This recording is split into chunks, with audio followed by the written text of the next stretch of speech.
This vitamin helps to absorb calcium from food in the digestive system into the body. Therefore, its deficiency may lead to a decrease in the absorption of calcium from the diet. As a result, calcium is released from the bones in order to maintain a constant calcium level in the blood. This results in bone injuries, rickets in children or osteoporosis in adults, muscle damage and high blood pressure.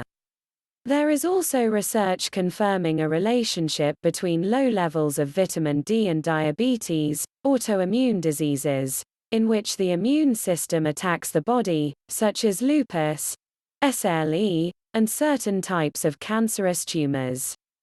Vitamin D deficiency is a very common condition in middle adults and children alike.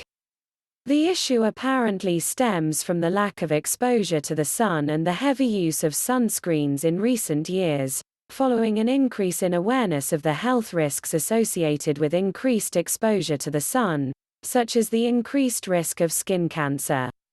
Excess vitamin D is so rare that it requires the consumption of large quantities. In extreme cases, this excess causes high blood pressure, weakness, elevated blood calcium levels, development of kidney stones and decreased ability to concentrate. The vitamin D test actually checks the level of one of its products, 25-hydroxyvitamin D250H vitamin D. Vitamin D test results low level, less than 15 nanograms per liter, 37 nmol per liter, today is considered a deficiency in vitamin D. Vitamin D deficiency may result from insufficient consumption of vitamin D. Vitamin D is present in certain types of fish, shiitake fungi, egg albumin, a negligible amount, and products with which vitamin D is added artificially. In most dairy products without additives, there is no vitamin D when needed. Vitamin D can be supplemented with commercial preparations. The recommended consumption is 400 units per day, and in the event of deficiency or pregnancy, 800 to 1,000 units can be consumed. Insufficient exposure to sunlight, common among children, people who work in closed places, and people who wear long clothes throughout the year for religious reasons.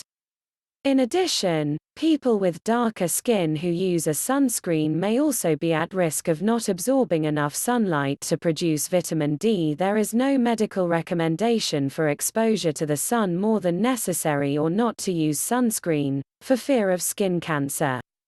If you suffer from a vitamin D deficiency, you can be exposed to the sun in moderation, for several minutes a day, at safe hours. Problems absorbing vitamin D, caused by problems in the digestive system. In adults, due to the reduced ability of the kidneys to convert vitamin D to the active substance. Articular level, between 15 nanograms per liter, 37 nmol per liter, and 25 nanograms per liter, 62 nmol per liter, is considered as an articular case. Good level, over 25 nanograms per liter, 67 nmol per liter, is considered a good level in most people.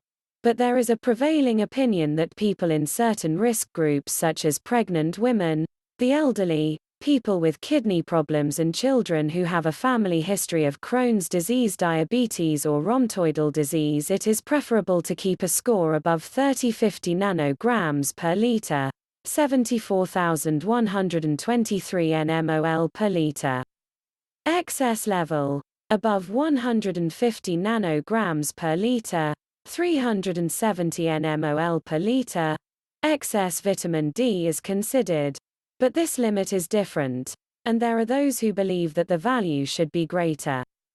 The level of vitamin D in the blood can be elevated due to granulomas, such as tuberculosis, sarcoidosis, and hypothyroidism. Category at risk: there is no risk in this test, except for the risks involved in a regular blood test.